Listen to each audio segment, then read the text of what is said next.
ഓം ശാന്തി. ഒരിക്കൽ ഒരു ഗ്രാമത്തിൽ അദ്വൈത് എന്നു പേരുള്ള ഒരു ചെറുപ്പക്കാരനുണ്ടായിരുന്നു. പക്ഷെ അവൻ പഠനത്തിൽ നല്ല പെർഫോമൻസ് കാഴ്ചവെക്കും, ഒരുമാതിരി നല്ലപോലെ പഠിക്കുകയൊക്കെ ചെയ്യും, ടാലന്റ് ഒക്കെ ഉള്ള കുട്ടിയാണ്. എങ്കിൽ പോലും അവന്റെ മനസ്സ് എപ്പോഴും അശാന്തമായിരുന്നു. ചിലപ്പോൾ ഈർഷ്യ, ചിലപ്പോൾ ടെൻഷൻ, ചിലപ്പോൾ ദേഷ്യം, ഇതെല്ലാം വന്നിട്ട് അവൻ എപ്പോഴും പരവശമായ അവസ്ഥയിലിരുന്നു. ഒരു സ്വസ്ഥത അവൻ അനുഭവിക്കാൻ സാധിച്ചിരുന്നില്ല. പക്ഷെ അവൻ ആഗ്രഹിച്ചു, എനിക്ക് ഒരു തരത്തിലുള്ള നെഗറ്റീവും വരാൻ പാടില്ല. ഈ നെഗറ്റീവായ സിറ്റുവേഷൻ, മനോഭാവങ്ങൾ എനിക്ക് വളരെ കുഴപ്പങ്ങൾ ഉണ്ടാക്കുന്നു, ഞാൻ എന്ത് ചെയ്യും? നിരന്തരം അവൻ ചിന്തിക്കുമായിരുന്നു. അവൻ ഒരു ദിവസം അവന്റെ ഗ്രാമത്തിലേക്ക് ഒരു സന്യാസി ബാബ കടന്നു വന്നു. അദ്വൈതുടൻ തന്നെ അദ്ദേഹത്തെ കാണാൻ തീരുമാനിച്ചു. അദ്വൈത് ആ സാധുവിനെ കണ്ടു. പറഞ്ഞു, ബാബ, ഞാൻ ആത്മാവിലെ യഥാർത്ഥ സന്തോഷവും എൻ്റെ യഥാർത്ഥ സഫലതയും നേടുവാൻ ആഗ്രഹിക്കുന്നു. പക്ഷെ എന്താണെന്ന് അറിയുന്നില്ല, മായ എന്നെ കൂടെ കൂടെ പരാജയപ്പെടുത്തിക്കൊണ്ടേയിരിക്കുന്നു. ഞാൻ എന്ത് ചെയ്യും? ഉടൻ തന്നെ ബാബ പുഞ്ചിരിച്ചുകൊണ്ട് പറഞ്ഞു, മോനെ, നീ ദിവസവും നിന്റെ ഉള്ളിലുള്ള ഗുണങ്ങളെ, ശക്തികളെ, ആത്മാവിലെ പ്രാപ്തികളിലേക്ക് ശ്രദ്ധ കേന്ദ്രീകരിക്കൂ. നിന്റെ ഇന്നേറ്റ് സെൽഫ് എന്താണ്? നിന്റെ ഉള്ളിൽ എന്താണുള്ള യഥാർത്ഥ നിന്റെ വ്യക്തിത്വം, അതിലേക്ക് നീ നിന്റെ മനസ്സിനെ ഫോക്കസ് ചെയ്യൂ. അപ്പൊ നിന്റെ മനസ്സ് അത്രയും ആ മഗ്നാവസ്ഥയിലേക്ക് പോകുമ്പോൾ മായ സ്വയം നിനക്ക് ഒരു സേവികയായിട്ട് മാറും. നിന്നെ ശല്യപ്പെടുത്താൻ വരുന്ന വിചാരങ്ങൾ തന്നെ നിനക്ക് ഏറ്റവും സുഖം നൽകുന്നതും സമാധാനം നൽകുന്നതും സന്തോഷദായകവുമാകും. ആ സന്യാസിയുടെ വാക്കുകൾ കേട്ട ആ നിമിഷം മുതൽ, ആ ദിവസം മുതൽ നമ്മുടെ അദ്വൈത് എല്ലാ ദിവസവും തൻ്റെ ഉള്ളിലേക്ക് നോക്കാൻ തുടങ്ങി. അദ്ദേഹം പ്രധാനമായിട്ടും 5 പ്രധാനപ്പെട്ട പോയിന്റിലേക്ക് തൻ്റെ ശ്രദ്ധയെ കേന്ദ്രീകരിക്കുവാൻ തുടങ്ങി. അങ്ങനെ പതുക്കെ പതുക്കെ ആത്മാവ് തൃപ്തവും ശാന്തവും ശക്തിശാലിയുമായി. മറ്റുള്ളവരെയും തൻ്റെ വ്യക്തിത്വത്തിലൂടെ അദ്വൈത് തന്നിലേക്ക് ആകർഷിക്കാൻ തുടങ്ങി. അവന്റെ ആന്തരിക ശക്തി കൊണ്ട് എല്ലാ നകാരാത്മക ഭാവനകളും എന്നേക്കുമായി അവനിൽ നിന്നും ഓടിപ്പോയി. ഏതായിരുന്നു അദ്വൈത് ഫോക്കസ് ചെയ്ത ആ 5 കാര്യങ്ങൾ? അതിൽ ഒന്നാമത്തേത് ആത്മാവിന്റെ ഗുണങ്ങളുടെ സ്മൃതിയിൽ ലയിച്ചിരുന്നു.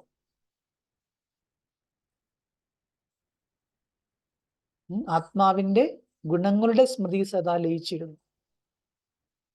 നമുക്കറിയാം, ഇപ്പൊ സൂര്യനെ മറയ്ക്കുവാൻ ആർക്കും സാധ്യമല്ല. അതേപോലെ നമ്മൾ നമ്മുടെ ഗുണങ്ങളെക്കുറിച്ച് മനനം ചെയ്ത് അതിൽ മഗ്നാവസ്ഥയിലിരുന്നാൽ മായക്കൊരിക്കലും ഒരു തരത്തിലുള്ള പ്രഭാവവും നമ്മളിൽ ഏൽപ്പിക്കുവാൻ സാധ്യമല്ല. To stay absorbed in your inner virtues. നമ്മുടെ ഉള്ളിലുള്ള ഗുണങ്ങൾ എന്താണ്, അതിലേക്ക് പോകൂ. ഉദാഹരണം, tolerance, humility, confidence. This will keep negative influences powerless. ഈ പറഞ്ഞ ഗുണങ്ങളെയും ശക്തികളെയും നമ്മൾ എപ്പോൾ റിയലൈസ് ചെയ്യുന്നോ അത് നമ്മളുടെ നെഗറ്റീവുകളെ എന്നേക്കുമായി ഇല്ലാതാക്കും, പരാജയപ്പെടുത്തും. രണ്ടാമത്തെ വിഷയം എന്തായിരുന്നു? പ്രാപ്തികളുടെ മേലുള്ള ശ്രദ്ധ. എനിക്ക് എന്തെല്ലാം ഉണ്ട്, ഞാൻ എന്താണ്, എനിക്കൊന്നിനും ഒരു കുറവില്ല. കുറവുകളിലേക്ക് നോക്കാതെ തൻ്റെ ഉള്ളിൽ എന്തുണ്ട് അതിലേക്ക് നോക്കാൻ ആരംഭിച്ചു. Reflect on what you have received. എന്താണോ നമുക്ക് ലഭിച്ചിട്ടുള്ളത്, സമയം, അറിവ്, ശക്തി. Not on what is lacking. എന്തില്ല എന്നുള്ളതല്ല, എന്തുണ്ട് എന്നുള്ളതിലേക്ക് ശ്രദ്ധിക്കാൻ തുടങ്ങി. ഉദാഹരണം പറയുകയാണെങ്കിൽ, അദ്വൈത് എല്ലാ ദിവസവും ചിന്തിച്ചു, എനിക്കെന്താണ്, ഓരോ ദിവസവും ഒരു പുതിയ ദിവസമാണ്. ഇന്നത്തെ എൻ്റെ ദിവസം പുതിയതാണ്, ഇന്നലത്തേത് അത് കഴിഞ്ഞുപോയി. അതുകൊണ്ട് എനിക്ക് ഈ ദിവസത്തെ പരമാവധി കൂടുതലായിട്ട് നല്ലതുപോലെ യൂട്ടിലൈസ് ചെയ്യണം. പിന്നെ അടുത്തൊരു പോയിന്റ് എന്തായിരുന്നു? ആത്മീക ലഹരി വയ്ക്കൂ. ഇന്ന് ലോകത്ത് ധാരാളം മറ്റു പല ലഹരികളും ഉണ്ട്. ഇന്ന് യുവാക്കളെല്ലാം ആ ലഹരിയുടെ പുറകെ പോയി സന്തോഷിക്കാൻ ശ്രമിക്കുകയാണ്. എന്നാൽ അദ്വൈത് മനസ്സിലാക്കി യഥാർത്ഥ ലഹരി അത് ആത്മീക ലഹരിയാണ്. Embrace the intoxication of spiritual awareness. ആത്മീകമായ റിയലൈസേഷൻ, തിരിച്ചറിവിൽ വന്നപ്പോൾ ആത്മാവിൽ എന്തുണ്ട് അതിൽ ആനന്ദിക്കുവാനും അഭിമാനിക്കുവാനും തുടങ്ങി. ആ ലഹരിയിലേക്ക് പോയപ്പോൾ ബാക്കി ലഹരികൾ അദ്ദേഹം ഉപേക്ഷിക്കാൻ തയ്യാറായി.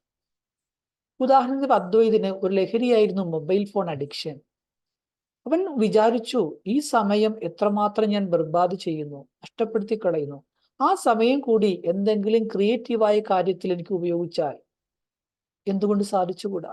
അങ്ങനെ അവൻ മറ്റ് ആ മൊബൈലുകളുടെ ഉപയോഗം കുറച്ചുകൊണ്ട് ആ സമയത്തെ കൂടി കൂടുതൽ ക്രിയേറ്റീവായ കാര്യങ്ങളിൽ ഉപയോഗിക്കാൻ തുടങ്ങി. അങ്ങനെ അതിലൊരു ലഹരി കാണാൻ തുടങ്ങി. അതുവരെ മൊബൈൽ ലഹരിയാണെങ്കിൽ ഇപ്പോൾ something create new, something create extra, അത് ലഹരിയായിട്ട് മാറി. ഇനി നാലാമത് അദ്വൈത് ഇങ്ങനെ മനസ്സിലാക്കി, ഞാൻ സ്വയം മാസ്റ്റർ ഭഗവാനാണ്. ഭഗവാന്റെ കുട്ടിയായ എനിക്കും ഭഗവാനിലെ ശക്തികളുണ്ട്. ഭഗവാനിൽ എന്തൊക്കെയുണ്ടോ അതൊക്കെ എന്നിലുമുണ്ട്. ഭഗവാൻ എന്തൊക്കെയുണ്ടോ അത് എൻ്റേത് കൂടിയാണ്. തോ ഞാൻ ആരാണ്? മാസ്റ്റർ ഭഗവാനല്ലേ. When we consider yourself a master, the being, master being filled with divine strength, എല്ലാ തരത്തിലുള്ള ആത്മീക ശക്തികൾ കൊണ്ട് നിറച്ചപ്പെട്ടിരിക്കുന്നു. ആ ഒരു കൺസെപ്റ്റിലേക്ക് നമ്മൾ വരുമ്പോൾ, when Maya become your follower, Maya പോലും നമ്മുടെ ഫോളോവർ ആയിട്ട് മാറും. നമുക്ക് രാജാവിന്റെ മുൻപിൽ അപരാധികളായ വ്യക്തികൾ എന്ത് ചെയ്യും? തലകുനിച്ചു നിൽക്കും. അതുപോലെ ആത്മിക ശക്തിക്ക് മുമ്പിൽ മായ എപ്പോഴും തലകുനിച്ചു തന്നെ ഇരിക്കും. പിന്നെ അടുത്തൊരു പോയിന്റ് എന്താണ് അദ്വൈത ശ്രദ്ധ കൊടുത്തത്? പരവശതയിലേക്ക് പോകരുത്, പകരം സ്വരാജ്യത്തെ കീപ്പ് ചെയ്യണം.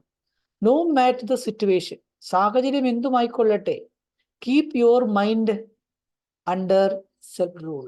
നമ്മുടെ മനസ്സിനെ എപ്പോഴും അണ്ടർ റൂളിൽ വെക്കണം, സെൽഫ് റൂളിൽ വെക്കണം. ഇതാണ് യഥാർത്ഥത്തിലുള്ള അധികാരം എന്നുകൊണ്ട് അർത്ഥമാക്കുന്നത്. അപ്പൊ ഒരു പരീക്ഷയിൽ ചിലപ്പോൾ തോറ്റു പോകണമെന്നിരിക്കട്ടെ, സന്ദർഭങ്ങൾ അങ്ങനെ ആകാം. എന്നിരുന്നാൽ പോലും ശാന്തമായിരിക്കും. അദ്വൈതം എങ്ങനെയെ ചിന്തിച്ചു, പോട്ടെ എന്നിട്ട് പഠിക്കണം. അടുത്ത പ്രാവശ്യം ഈ പരീക്ഷയിൽ തോൽവി എനിക്ക് സംഭവിച്ചുകൂടാ. ഒരു തോൽവി വന്നെന്ന് കരുതി മനസ്സാകപ്പാട് കൺഫ്യൂസ്ഡ് ആകാതെ അടുത്തതിന് വേണ്ടിയിട്ട് മനസ്സിനെ നല്ല സ്റ്റേബിൾ ആക്കി വെക്കും. When the soul remains absorbed in stressors and powers, എപ്പോഴാണോ നമ്മൾ ആത്മാക്കൾ നമുക്ക് ലഭിച്ചിട്ടുള്ള ശക്തികളിലും അതുപോലെ പ്രാപ്തികളിലും മുഴുകിയിരിക്കുന്നത്, even Maya bows in surrender. അപ്പൊ തീർച്ചയായിട്ടും മായയും നമ്മുടെ മുമ്പിൽ സറണ്ടർ ആകും, തലകുനിക്കും. ഓം ശാന്തി.